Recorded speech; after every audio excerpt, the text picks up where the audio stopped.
माननीय प्रधानमंत्री महोदय द्वारा सबसे पहले राष्ट्रीय ध्वज फहराया जाएगा, राष्ट्रगान होगा।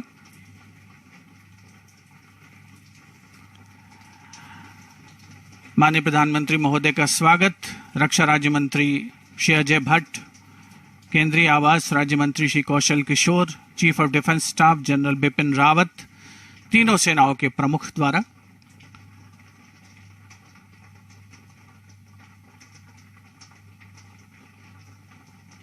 राष्ट्रीय ध्वज फहराया जाएगा। माननीय प्रधानमंत्री महोदय के द्वारा हमारा तिरंगा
एक बहुत ही खास अवसर, हमारा देश आज़ादी का अमृत महोत्सव मना रहा है और आज माननीय प्रधानमंत्री महोदय के आत्मनिर्भर भारत अभियान के एक महत्वपूर्ण अंग के रूप में रक्षा कार्यालय परिसरों का उद्घाटन कर रहे हैं स्वयं प्रधानमंत्री श्री नरेंद्र मोदी।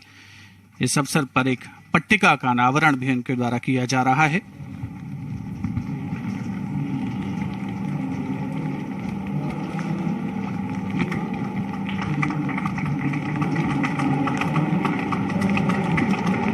रक्षा कार्यालय परिसर जो कि अफ्रीका एवेन्यू और कस्तूरबा गांधी मार्ग पर स्थित है।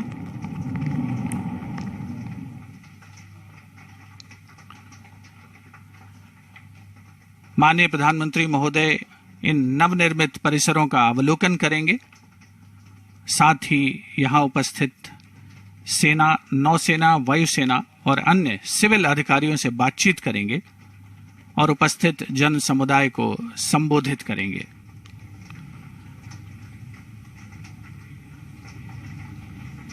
माननीय प्रधानमंत्री श्री नरेंद्र मोदी जी का रक्षा कार्यालय परिसर अफ्रीका एवेन्यू में हार्दिक स्वागत है। केंद्रीय आवास और शहरी मामलों के मंत्रालय के तत्वावधान में और रक्षा मंत्रालय के तत्वावधान में यह कार्यक्रम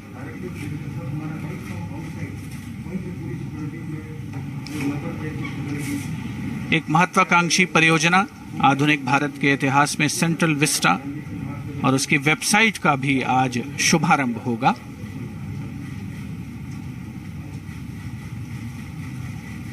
जो नए रक्षा कार्यालय परिसर बने हैं उनमें सेना, नौसेना, वायुसेना सहित रक्षा मंत्रालय और सशस्त्र बलों के लगभग 7,000 अधिकारियों और कर्मचारियों के लिए कार्य करने का स्थान उपलब्ध कराया जा रहा है।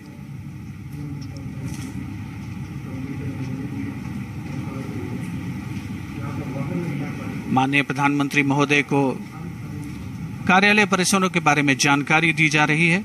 आवास मंत्रालय के सचिव श्री दुर्गा शंकर मिश्रा, रक्षा सचिव डॉक्टर अजय कुमार,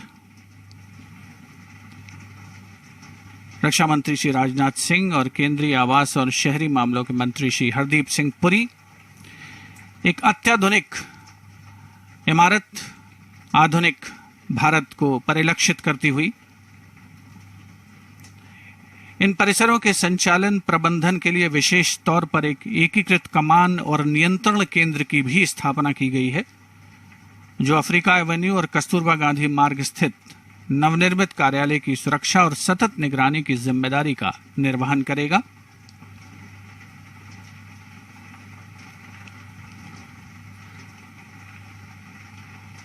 सबका साथ, सबका विकास, सबका विश्वास, माननीय प्रधानमंत्री महोदय का आह्वान और ये नए रक्षा कार्यालय परिसर, जिनका आज स्वयं माननीय प्रधानमंत्री महोदय उद्घाटन कर रहे हैं, उनके बारे में जानकारी ले रहे हैं।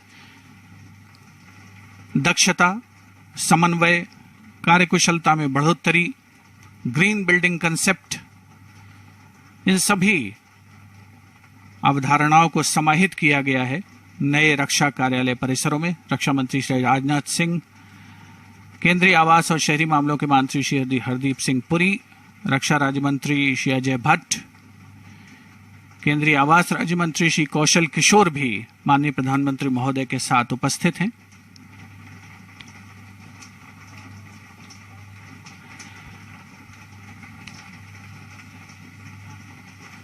नई तकनीक का इस्तेमाल समय की मांग के अनुरूप इन रक्षा कार्यालय परिसरों में जैसे लगाया गया है,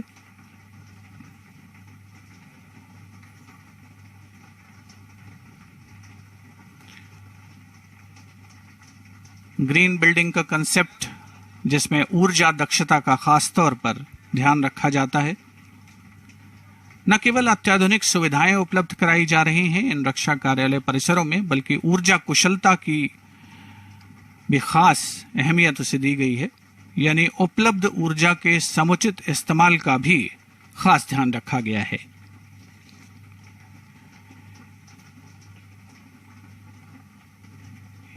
इन इमारतों की मुख्य विशेषता है निर्माण में नई और टिकाऊ तकनीक का इस्तेमाल, यानी लाइट गेज स्टील फ्रेम का उपयोग। और इस तकनीक के इस्तेमाल के कारण पारंपरिक आरसीसी निर्माण की तुलना में जो निर्माण में इन इमारतों के समय लगा है वो 24 से 30 महीने कम हो गया है। माननीय प्रधानमंत्री महोदय तीनों सेनाओं के अधिकारियों और सिविलियन अधिकारियों और कर्मचारियों से बातचीत करेंगे। Chief of defence staff general Bipin Rawat माननीय प्रधानमंत्री महोदय को जानकारी देते हुए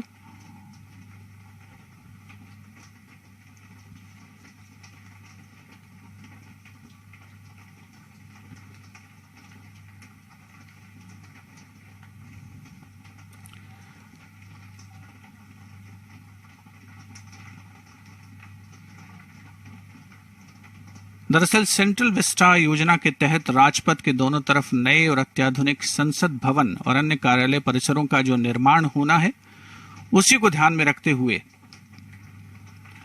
नए रक्षा कार्यालय परिसर बनाए गए हैं और उनमें तमाम अत्याधुनिक सुविधाएं, तकनीकी प्रबंध, दक्षता, कुशलता को ध्यान में रखा गया है।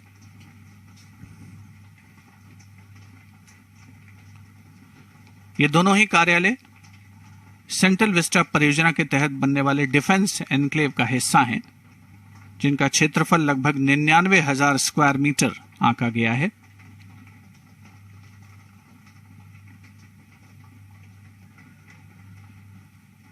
माननीय प्रधानमंत्री श्री नरेंद्र मोदी के आत्मनिर्भर भारत अभियान का एक अत्यंत महत्वपूर्ण अंग है, एक महत्वपूर्ण कड़ी है सेंट्रल विस्टा परियोजना, और आज का ये रक्षा कार्यालय परिसर लोकार्पण समारोह भी उसी का एक अंग कहा जा सकता है।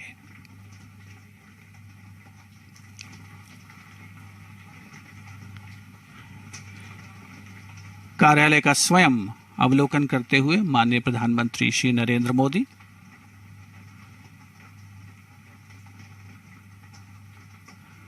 साथ में रक्षा मंत्री श्री राजनाथ सिंह, केंद्रीय आवास एवं शहरी मामलों के मंत्री श्री हरदीप सिंह पुरी,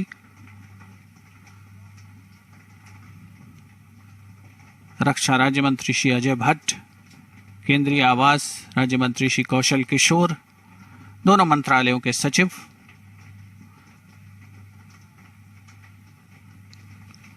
माननीय प्रधानमंत्री महोदय को संपूर्ण जानकारी उपलब्ध कराते हुए chief of defence staff general Bipin Rawat भी शामिल। उपस्थित अधिकारियों और कर्मचारियों का अभिवादन। माननीय प्रधानमंत्री महोदय अवलोकन करते हुए इस रक्षा कार्यालय परिसर का नवनिर्मित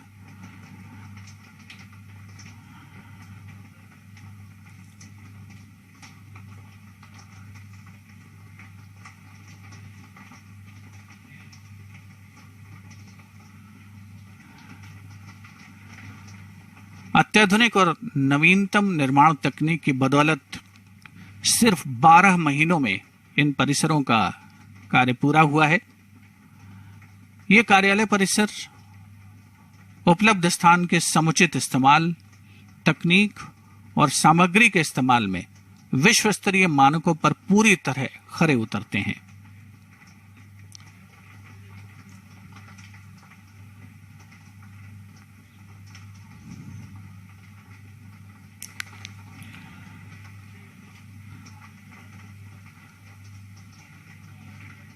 माननीय प्रधानमंत्री महोदय प्रथम तल पर पहुंचे हैं और उसके पश्चात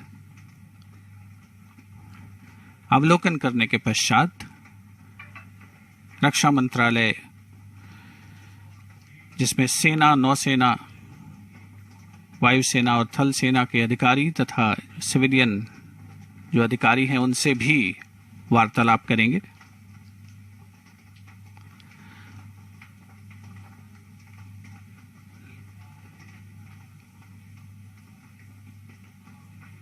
समारोह स्थल पर मुख्य हॉल में माननीय प्रधानमंत्री महोदय का आगमन।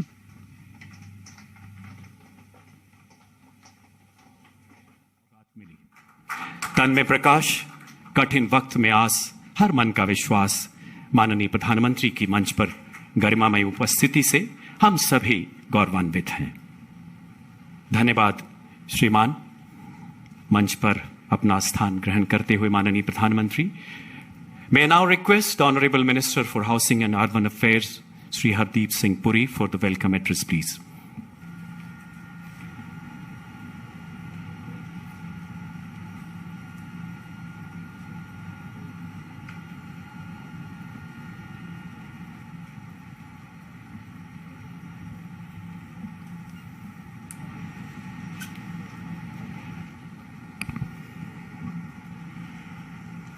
माननीय प्रधानमंत्री जी, आदरणीय रक्षा मंत्री जी, केंद्रीय मंत्रिमंडल में मेरे साथी रक्षा राज्य मंत्री श्री अजय भट्ट जी, आवासन और शहरी कार्य मंत्रालय में राज्य मंत्री Shri Kaushal ji, chief of the defence staff general Vipin Rawat ji एवं उपस्थित अन्य सभी गणमान्य व्यक्तियों, आप सभी को सादर नमन। आज इस शुभ अवसर पर आप सभी का स्वागत करते हुए मुझे बहुत ही खुशी हो रही है। माननीय प्रधानमंत्री जी, आज से कुछ 25 वर्ष पहले जब मैं रक्षा मंत्रालय में संयुक्त सचिव था, तो हम लोग ये सोचा करते थे कि ये जो 1947 से पहले बनी हटमंड्स हैं, जिनकी शुरुआत हुई सेकेंड वर्ल्ड वॉर में, कब हमारे साथी जो रक्षा मंत्रालय के विभिन्न भागों में काम करते हैं, कब उनको प्रॉपर ऑफिस अकोमोडेशन मिलेगी। और मैं समझता हूं कि आपने जो central Vista development redevelopment master plan जो है, जो देश में इस समय सबसे बड़े विकास परियोजनाओं में से है, आपने उसकी शुरुआत इन 2 बिल्डिंग्स से जो की है, ये हमारे लिए बहुत खुशी का मौका है कि 7000 हमारे सेना के, वायुसेना, सेना, आर्मी, नेवी, एयरफोर्स और बाकी जो सपोर्ट स्टाफ है, 7000 उनमें से हमारे जो भाई और बहन हैं, उनको ये मॉडर्न फैसिलिटीज जो हैं यहाँ पे और कस्तूरबा मार्ग में मिलेंगी।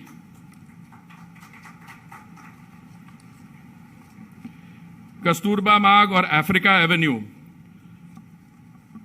सर 2014 के बाद जो भी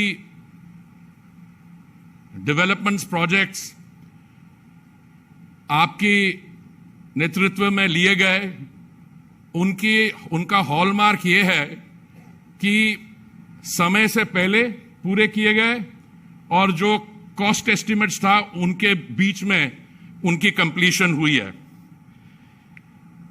और ये जो बिल्डिंग है ये कोविड महामारी के होते हुए भी 12 महीने में इसका कार्य और इसका कंप्लीशन हुआ है। इसलिए मैं हाउसिंग एंड अर्बन अफेयर्स मंत्रालय के और हमारे सचिव दुर्गा शंकर जी, उनके बिहाफ पे जो भी इसके साथ जुड़े हुए सबको बधाई देना चाहूंगा कि आपने मार्गदर्शन, आपकी इंस्पिरेशन और बाकी जो वर्क एथिक्स यहां पे हमने देखी वो एकदम प्रोफेशनल तरीके से ये किया गया। इस प्रोजेक्ट से तब आज तक 6.4 लाख और से अधिक पर्सन डेज का रोजगार के अवसर पैदा किए हैं। 8,782 metric tons of steel and 7,920 metric tons of cement इस पे यूज किया गया है। प्रधानमंत्री जी, कस्तूरबा गांधी मार्ग और अफ्रीका एवेन्यू में टोटल स्पेस जो क्रिएट की गई इन दोनों स्थान पर 94,127 स्क्वायर मीटर्स। आप इसको कंपेयर करें जो पहले था, जैसे हम दृश्य देखते हैं बिफोर और आफ्टर का, और कुछ अभी बाहर जो छोटी एग्जीबिशन लगी है उसमें दिखाया गया कि पहले क्या स्थिति थी और आज उसको कंपेयर करें, तो मैं समझता हूं कि हमारे लिए बहुत गर्व की यह बात है। जो टेक्नोलॉजी इस्तेमाल की गई, light gauge steel frame LGSF technology, इसने कंस्ट्रक्शन का जो समय नॉर्मली ऐसी बिल्डिंग के लिए 24 महीने का होना चाहिए, उसको रिड्यूस करके 12 महीने में हो गया है। आपका स्वागत करते हुए मैं अपनी तरफ से और अपने मंत्रालय के तरफ से सिर्फ ये कहना चाहूंगा, आपको अश्योरेंस देना चाहूंगा कि सेंट्रल विस्टा एवेन्यू जो है, जो जहां पे हम 26 जनवरी की अगले साल की परेड करेंगे, मुझे पूरा विश्वास है कि अगले 2-2.5 महीने के अंदर उस पे काम हम कंप्लीट कर पाएंगे। और प्रधानमंत्री जी, मैं ये भी आपको जानकारी देना चाहूंगा कि जो हमारा इरादा है, जो आपने जो हमें इंस्ट्रक्शन दी हैं कि 75th ईयर ऑफ इंडिपेंडेंस में जो विंटर सेशन पार्लियामेंट का होगा, वो हम नई पार्लियामेंट बिल्डिंग में करेंगे अगले साल। आपका बहुत बहुत स्वागत, बहुत बहुत धन्यवाद।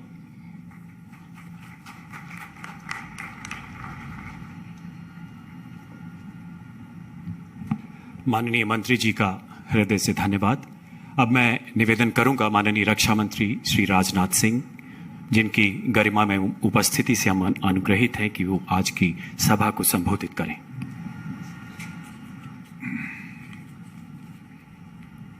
भारत सरकार के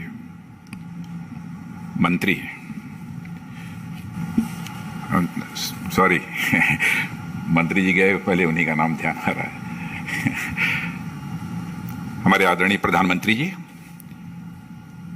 Shri Hardeep Singh ji Puri, honourable minister for housing and urban affairs Shri IAG Bhatt, MIS defence Shri Kaushal Kishore ji, MIS housing and urban affairs, वरिष्ठ अधिकारी वर्ग और मीडिया के मित्रगण, देवियों एवं सज्जनों, सबसे पहले मैं अपनी तरफ से आदरणीय प्रधानमंत्री जी का तहे दिल हार्दिक स्वागत करता हूं और अभिनंदन करता हूं। और विशेष रूप से इसलिए भी अभिनंदन करता हूं कि प्रधानमंत्री जी की दूरदर्शिता, उनकी काल्पनिक क्षमता और दृढ़ इच्छा शक्ति का यह परिणाम रहा है कि आज डिफेंस ऑफिस कॉम्प्लेक्स का यहां पर उद्घाटन हो रहा है। और प्रधानमंत्री जी रक्षा मंत्री होने के नाते मैं ये कहना चाहूंगा कि रक्षा क्षेत्र के इतिहास में यह एक उल्लेखनीय कार्य हुआ है जो कि आपके मार्गदर्शन में हुआ है। सेंट्रल विस्टा की इस ऐतिहासिक परियोजना में पहली अचीवमेंट यह डिफेंस के नाम से होना हमारी ओवरऑल सिक्योरिटी के प्रति जो आपका कमिटमेंट है, आपकी सरकार का जो कमिटमेंट है, इसको यह दर्शाता है। न्यू दिल्ली के जिस हिस्से में हम सेंट्रल विस्टा, जिसे हम सेंट्रल विस्टा के नाम से जानते हैं, इसका निर्माण आज से लगभग 1 शताब्दी पहले अस्थायी आवश्यकताओं को पूरा करने के लिए किया गया था। राष्ट्रपति भवन के इर्द गिर्द जो भी हटमेंट्स हम देखते हैं, वे दरअसल जैसा पुरी जी ने बतलाया, सेकेंड वर्ल्ड वॉर के समय में बैरक थे, अस्तबल थे, और वह भी पूरी तरह से अस्थायी थे। परंतु कालांतर में यह अस्थायी व्यवस्था धीरे धीरे अस्थायी होती चली गई। वक्त के अनुसार बदलाव की जरूरत थी। जैसे वक्त के अनुसार आप बराबर बदलाव करते रहते हैं, उसके बारे में सोचते रहते हैं, लेकिन वह बदलाव नहीं हो पाया। यथा स्थितिवाद का जो रवैया है उसके कारण यह हम लगातार उसी रास्ते पर चलते गए। और मैं समझता हूं कि यह हटमेंट्स उन्हीं विरासतों में से एक है। और इन वैरकों हटमेंट्स में ऑफिशियल्स 70 वर्षों से लगातार काम करते चले आ रहे थे, और बिल्डिंग्स इतनी जर्जर हो गई थी कि टूटने के कगार पर थी। कभी कभी तो मुझे भी इसकी शिकायतें रक्षा मंत्री होने के नाते प्राप्त हुई हैं। यह हमारे अधिकारियों की वर्किंग कंडीशन को भी प्रभावित करता था। और इस हटमेंट का फैलाव सेंट्रल विस्टा की 91 एकड़ भूमि पर, जैसा मुझे बतलाया गया है, जिसके कारण इस जगह का जो ऑप्टिमम यूटिलाइजेशन जितना होना चाहिए था उतना ऑप्टिमम यूटिलाइजेशन इसका नहीं हो पा रहा था। लेकिन जैसा मैंने कहा कि आपने ही अपनी दृढ़ इच्छा शक्ति का परिचय देते हुए अपनी काल्पनिक क्षमता के आधार पर इतना बड़ा यह फैसला किया है, जिसके परिणाम स्वरूप यह कॉम्प्लेक्स बनकर तैयार हुआ है। जैसा आपको बतलाया गया है कि 7,000 से अधिक कर्मचारी और अधिकारी इस कॉम्प्लेक्स में पहले की अपेक्षा कहीं अधिक अच्छी वर्किंग कंडीशन में, अधिक इफिशियंसी के साथ वह काम कर सकेंगे।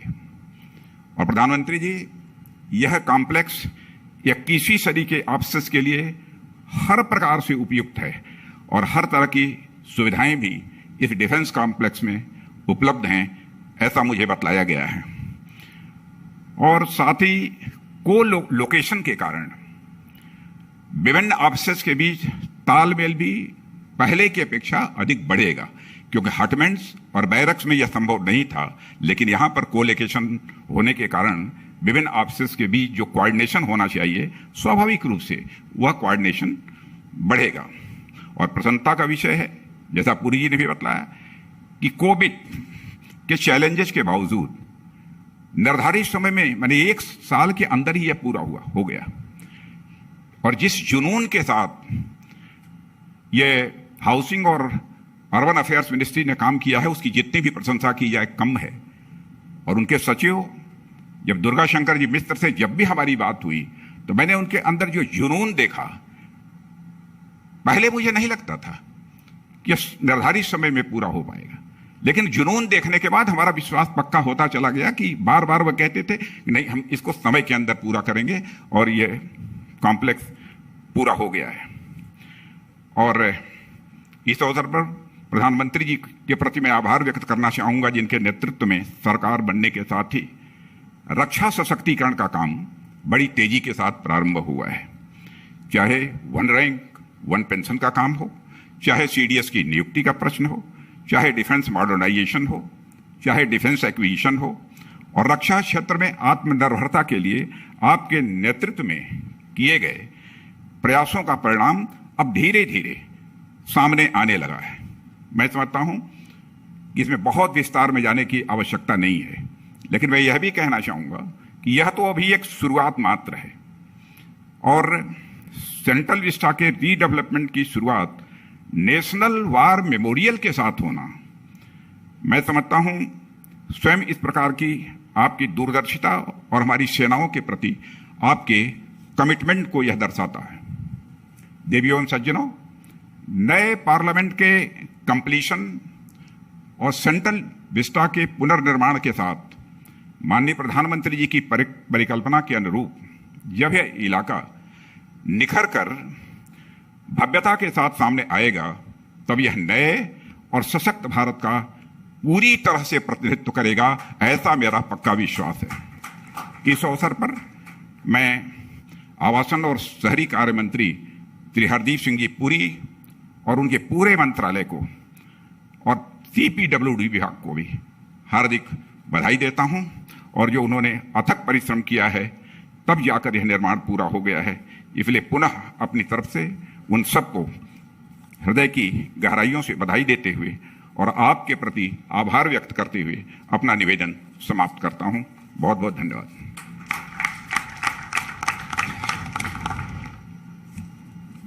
धन्यवाद श्रीमान।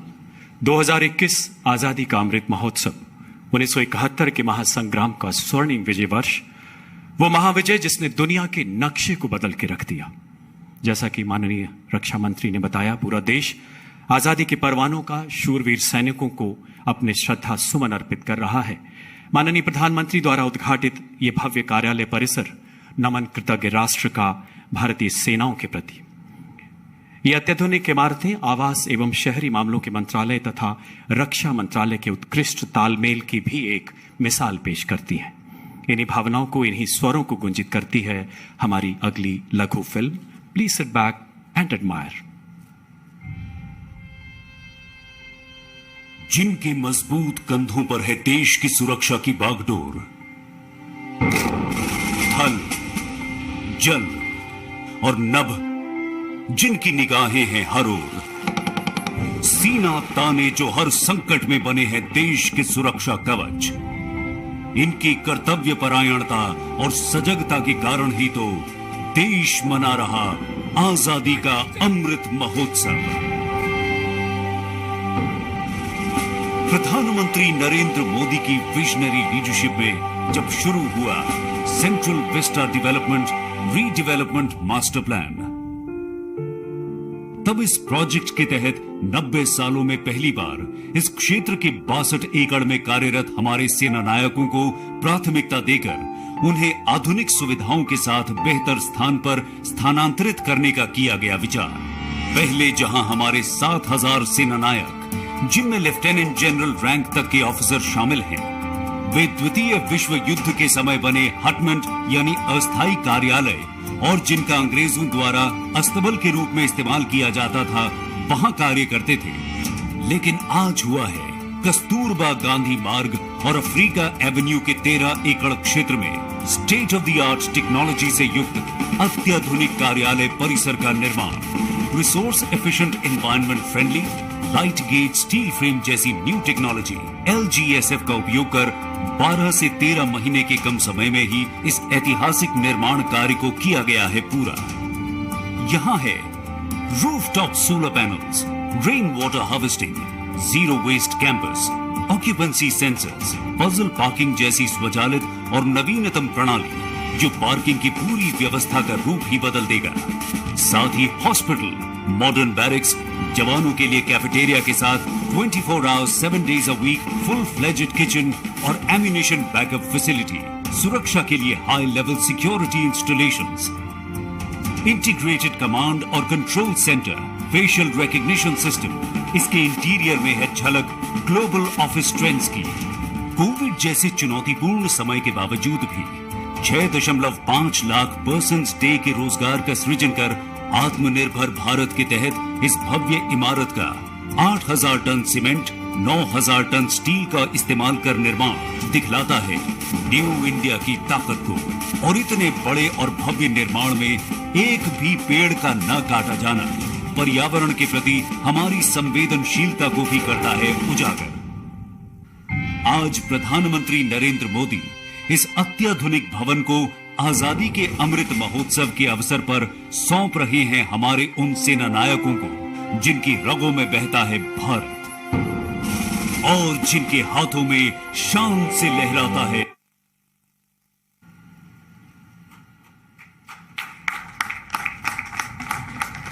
ये हिंद था आबाद, ये आबाद रहेगा, जलवा युगों युगों तलक ये शाद रहेगा, लहराता रहेगा जहां में यूं ही तिरंगा, ऐसे ही जिंदाबाद जिंदाबाद रहेगा. Ladies and gentlemen, the Central Vista Master Plan stands out as a glowing testimony to the indomitable spirit of Honorable PM's Atmanirbhar Bharat.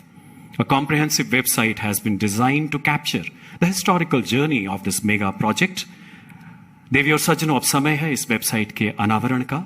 मेरा माननीय प्रधानमंत्री से सादर निवेदन, कृपया अपने कर कमलों द्वारा इस वेबसाइट का शुभारंभ करें. माननीय प्रधानमंत्री महोदय.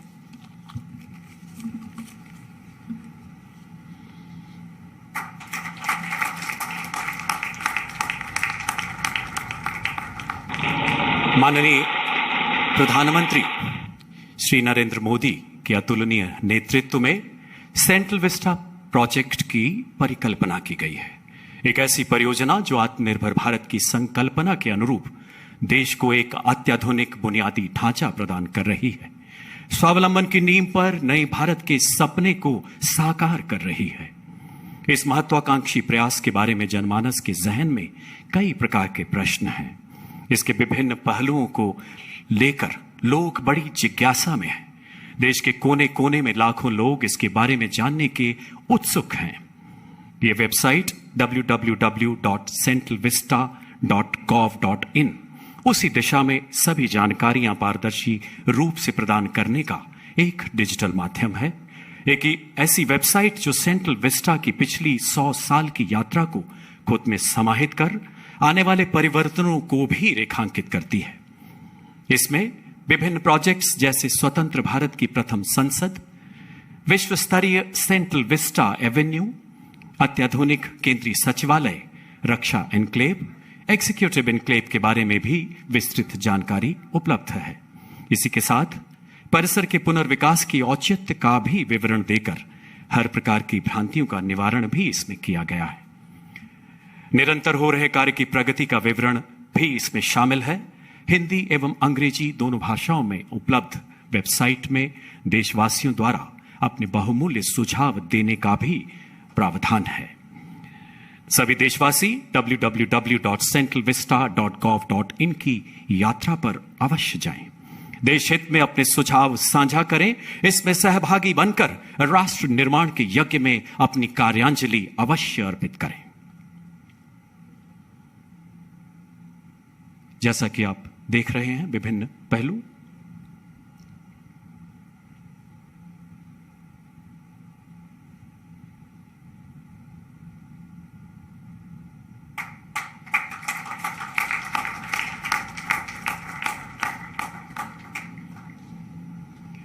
हृदय में राष्ट्रभक्ति की प्रचंड लौ, सांसों में पुरुषार्थ की ऊर्जा, राष्ट्र सर्वोपरि जिनका जीवन मंत्र है, मैं माननीय प्रधानमंत्री जी से विनम्र अनुरोध करता हूं कि हम सबको अपना आशीर्वचन दें, अपने संदेश से हम सबको अनुग्रहित करें। माननीय श्री प्रधानमंत्री जी।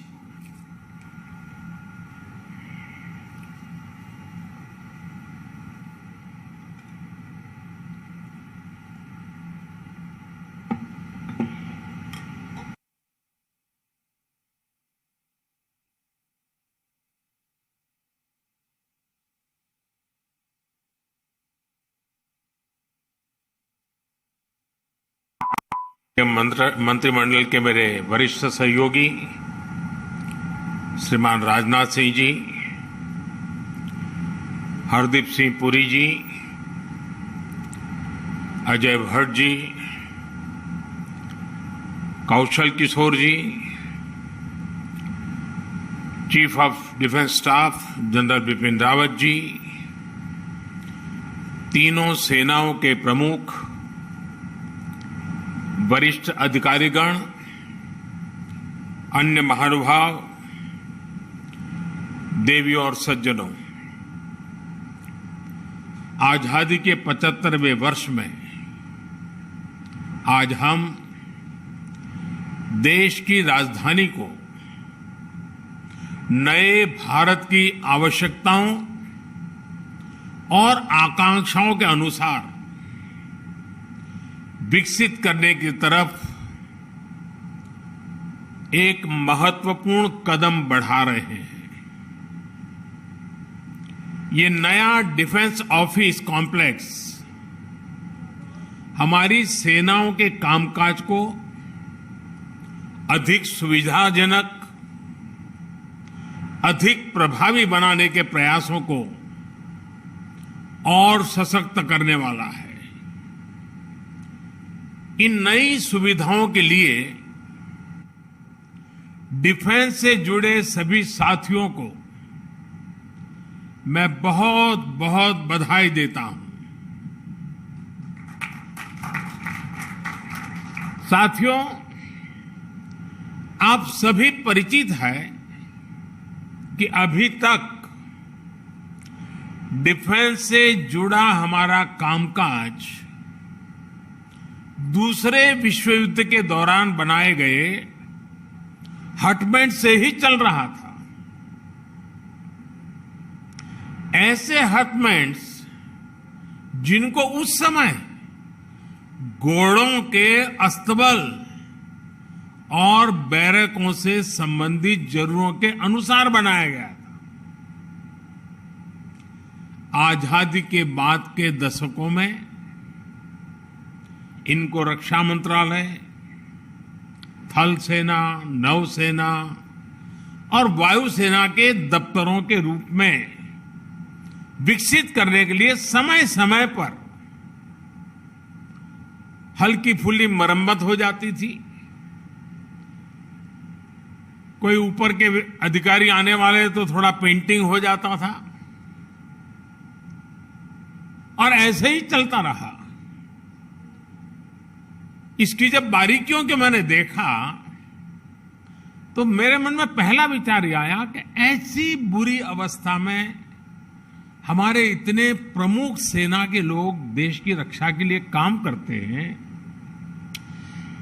इसकी इस हालत के संबंध में हमारे दिल्ली के मीडिया ने कभी क्यों लिखा क्यों नहीं, ये मेरे मन में होता था।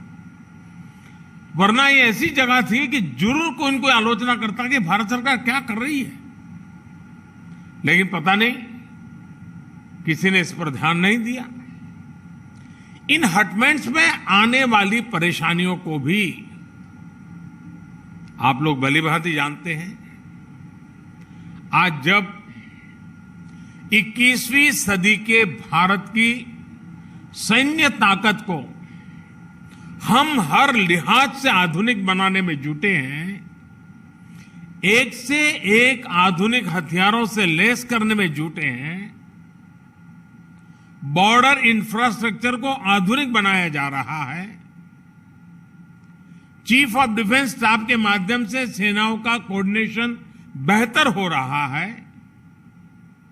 सेना की जरूरत की प्रोक्योरमेंट जो सालों साल चलती थी वो तेज हुई है, तब देश की रक्षा सुरक्षा से जुड़ा कामकाज दशकों पुराने हटबैंड से हो, ये कैसे संभव हो सकता है।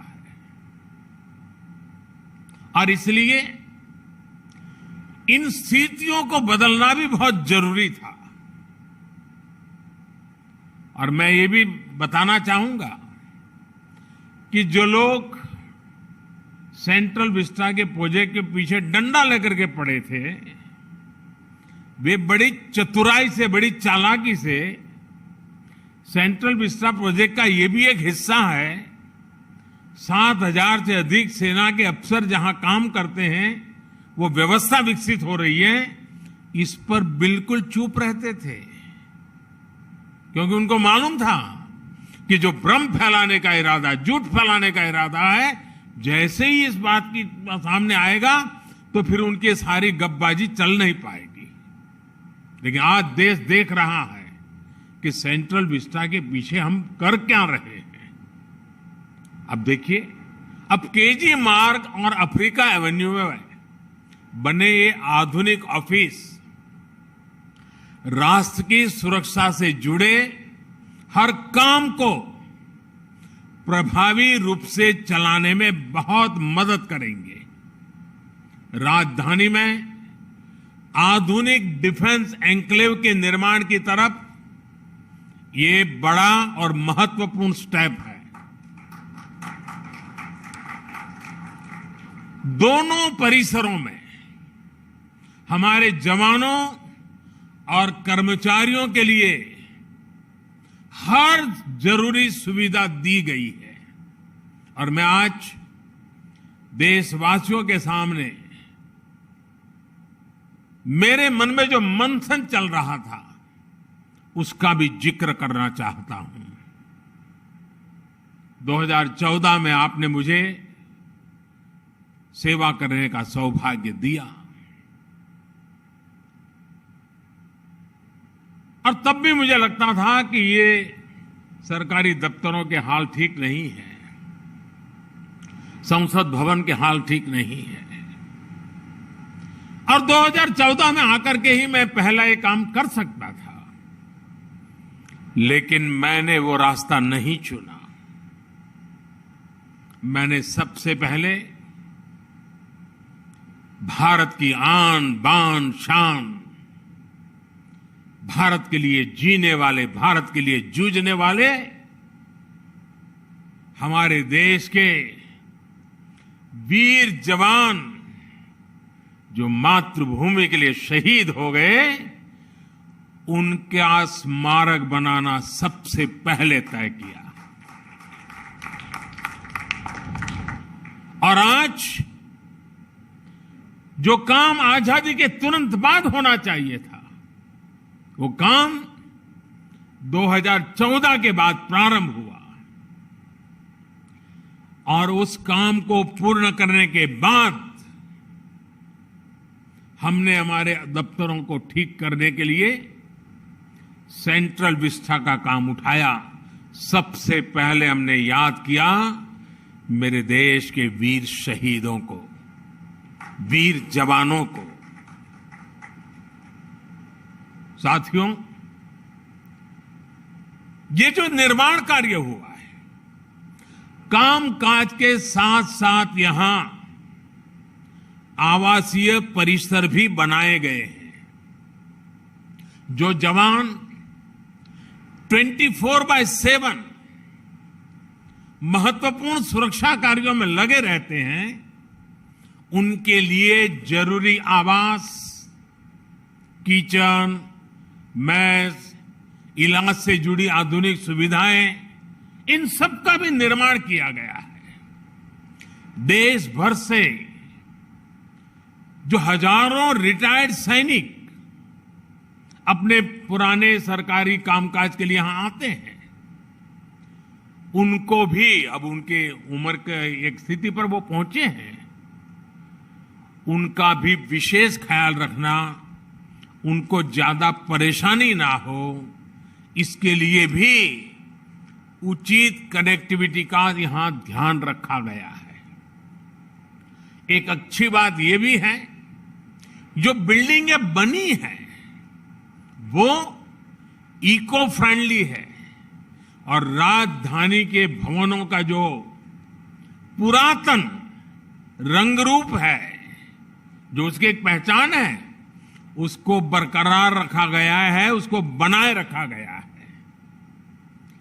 भारत के कलाकारों की आकर्षक कलाकृतियों को, आत्मनिर्भर भारत के प्रतीकों को यहां के परिसरों में स्थान दिया गया है। यानी दिल्ली की जीवंतता और यहां के पर्यावरण को सुरक्षित रखते हुए हमारी सांस्कृतिक विविधता का आधुनिक स्वरूप यहां हर कोई अनुभव करेगा। साथियों, दिल्ली को भारत की राजधानी बने 100 वर्ष से अधिक का समय हो गया है। 100 वर्ष से अधिक के इस कालखंड में यहां की आबादी और अन्य परिस्थितियों में बहुत बड़ा अंतर आ चुका है। जब हम राजधानी की बात करते हैं तो वो सिर्फ एक शहर नहीं होता है।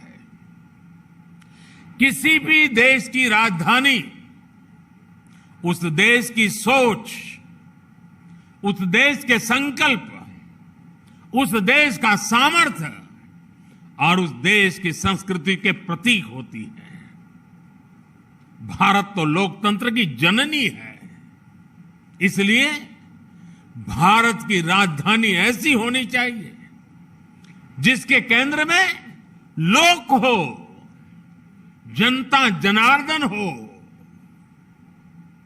आज जब हम ईज ऑफ लिविंग और ईज ऑफ डूइंग बिजनेस इस पर फोकस कर रहे हैं, तो इसमें आधुनिक इंफ्रास्ट्रक्चर की भी उतनी ही बड़ी भूमिका है। सेंट्रल विस्टा से जुड़ा जो काम आज हो रहा है, उसके मूल में यही भावना है। इसका विस्तार हमें आज शुरू हुई सेंट्रल विस्टा से जुड़ी वेबसाइट्स में भी दिखता है। साथियों, राजधानी की आकांक्षाओं के अनुरूप दिल्ली में नए निर्माण पर बीते वर्षों में बहुत जोर दिया गया है। देश भर से चुनकर आए जनप्रतिनिधियों के लिए नए आवास हो, अंबेडकर जी की स्मृतियों को संजोने के प्रयास हो, अनेक नए भवन हो, जिन पर लगातार काम किया गया है। हमारी सेना, हमारे शहीदों, हमारे बलिदानियों के सम्मान और सुविधा से जुड़े राष्ट्रीय स्मारक भी इसमें शामिल है। इतने दशकों बाद सेना, अर्धसैनिक बलों और पुलिस बल के शहीदों के लिए राष्ट्रीय स्मारक आज दिल्ली का गौरव बढ़ा रहा है। और इनकी एक बहुत बड़ी विशेषता ये रही है कि इनमें से अधिकतर तय समय से पहले पूरे किए गए हैं। वरना सरकारों की पहचान यही है, होती है, चलती है, कोई बात नहीं, 4-6 महीना तो देर स्वाभाविक है। हमने एक नया वर्क कल्चर सरकार में लाने का ईमानदारी से प्रयास किया है, ताकि देश की संपत्ति बर्बाद न हो, समय सीमा में काम हो, निर्धारित खर्च से भी कुछ कम खर्च में क्यों न हो, और प्रोफेशनलिज्म हो, एफिशिएंसी हो, इन सारी बातों पर हम बल दे रहे हैं। ये सोच, ये अप्रोच में आई एफिशिएंसी का एक बहुत बड़ा उदाहरण आज यहां प्रस्तुत है। डिफेंस ऑफिस कॉम्प्लेक्स का भी जो काम 24 महीने में पूरा होना था, वो सिर्फ 12 महीने के रिकॉर्ड समय में कंप्लीट किया गया। यानी 50% समय बचा लिया गया, वो भी उस समय जब कोरोना से बनी परिस्थितियों में लेबर से लेकर लॉकडाउन, दिखना, फलाना, न जाने कितनी सारी कठिनाइयों से बीच हम गुजरे हैं। इन तमाम प्रकार की चुनौतियां सामने थी। कोरोना काल में सैकड़ों श्रमिकों को इस प्रोजेक्ट में रोजगार मिला है। इस निर्माण कार्य से जुड़े सभी श्रमिक साथी, सभी इंजीनियर, सभी कर्मचारी, अधिकारी, ये सब के सब इस समय सीमा में निर्माण के लिए तो अभिनंदन के अधिकारी है, लेकिन साथ साथ कोरोना का इतना भयानक जब खौफ था, जीवन और मृत्यु के बीच में सवालिया निशान थे, उस समय भी राष्ट्र निर्माण के इस पवित्र कार्य में जिन जिन लोगों ने योगदान किया है, पूरा देश उनको बधाई देता है, पूरा देश उनका अभिनंदन करता है। ये दिखाता है कि जब नीति और नीयत साफ हो, इच्छा शक्ति प्रबल हो और प्रयास ईमानदार हो, तो कुछ भी असंभव नहीं होता है, सब कुछ संभव होता है। मुझे विश्वास है देश की नई पार्लियामेंट बिल्डिंग का निर्माण भी, जैसे हरदीप जी अभी बड़े विश्वास के साथ बता रहे थे, तय समय सीमा के भीतर ही पूरा होगा। साथ ही